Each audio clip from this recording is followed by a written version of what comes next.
Les influents. Qu'est-ce qu'on les aime? Qu'est-ce qu'ils sont chaleureux? Bonjour, j'espère que vous allez bien. Bienvenue dans cette deuxième capsule de notre série intitulée À la découverte de soi. Aujourd'hui, vous l'avez deviné, on va parler des influents, de la personnalité influente.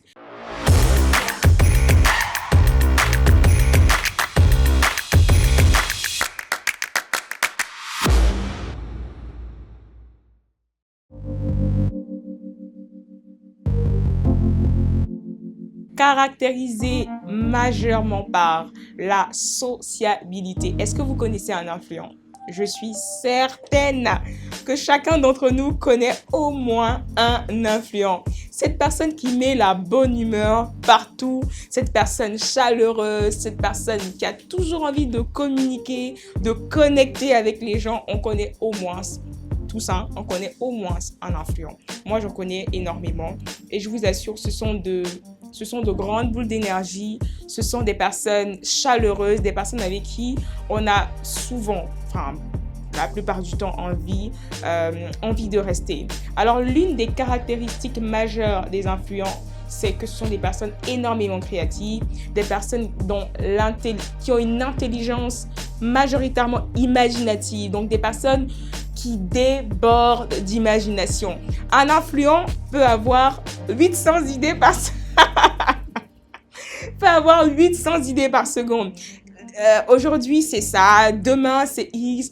Aujourd'hui, j'ai telle idée de projet. Je suis certain que cette idée, ça claque.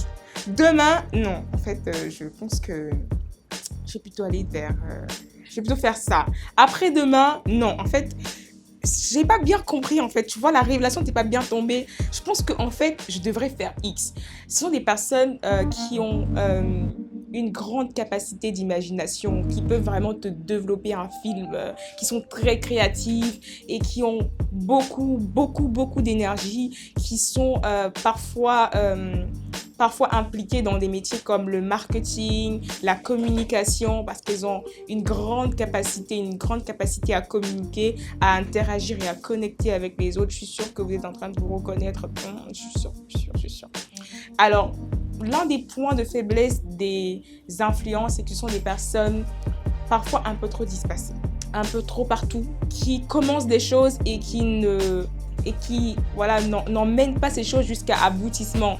Ce sont des personnes qui peuvent commencer un projet aujourd'hui, faire 2 semaines, être très motivées pour ce projet, mais un mois après, pouf, ça va plus. Parce qu'on se dit, j'ai envie de faire autre chose. Ce sont des personnes qui ont souvent besoin de nouveautés, parfois instables dans les relations, ne sont pas contenants dans les relations, commencent une relation, après cela se disent j'ai plus envie parce que je me sens comprimée, je sens que la relation m'étouffe, parce que ce sont des personnes qui ont toujours besoin de nouveautés, d'expériences nouvelles, de toucher le monde, d'autres choses en fait, toujours besoin de s'étendre, etc. C'est bien de s'étendre, c'est bien de chercher la nouveauté, mais c'est un point sur lequel, si vous êtes influent, vous devrez travailler. Comme je l'ai dit dans la précédente capsule, il n'y a pas une personnalité plus importante ou mieux qu'une autre. Le Seigneur nous a tous créés avec intentionnalité. Si vous êtes influent, c'est parce qu'il vous a pensé comme ça. C'est parce que dans le plan de Dieu pour votre destinée, dans ces bonnes œuvres qu'il a préparées d'avance afin que vous puissiez les pratiquer, il y avait ce type de fonctionnement. Il y avait, je veux que tu sois de telle personnalité. Je veux que tu aies tel profil de fonctionnement. Alors, si vous découvrez aujourd'hui que vous êtes une personne influente, moi, je vous encourage à bénir le Seigneur. Parce que ce n'est pas tout le monde qui a cette capacité d'imagination que vous avez. Ce n'est pas tout le monde qui a la capacité de créer des choses dans son imagination. Non. Ce n'est pas tout le monde qui a la capacité d'inventer comme vous avez. Non. C'est une grâce, c'est une bénédiction. Alors, rendez grâce à Dieu pour qui vous êtes. Mais je vous invite à faire une autre chose, à travailler sur vos points de faiblesse. Parce que oui, le Seigneur vous a peut-être fait tel que vous êtes, mais il vous attend à plus. Il vous attend à un autre niveau. Il veut que vous soyez une personne qui commence les choses et qui les termine. Il veut que vous soyez une personne qui apprend à être patiente, Parce que malheureusement, parfois, les personnes qui sont extraverties, donc qui sont orientées relations, qui sont orientées personnes, ont tendance à être impatientes. Les influents aussi, parfois, ont tendance à être impatients. Des gens qui sont tout le temps à la... En fait, tellement que je veux des nouvelles choses, Donc, du coup, je n'ai pas cette capacité à rester à un endroit, d'attendre que le projet que j'ai peut-être lancé il y a 2 jours puisse marcher. Donc, je suis là. Ça fait que 2 jours là. J'ai l'impression que ça fait... vous voyez? En fait, c'est important pour les personnes. Si vous êtes influent, de travailler sur votre capacité à être patient, votre capacité à observer le processus. La Bible ne dit-elle pas de ne pas mépriser les faibles commencements? Apprenez à être patient, apprenez à être contenant dans les relations. Parce que ce sont des personnes qui connectent facilement avec les gens autour d'elles, mais connectent surtout de manière légère. Elles connectent facilement, mais connectent souvent avec légèreté.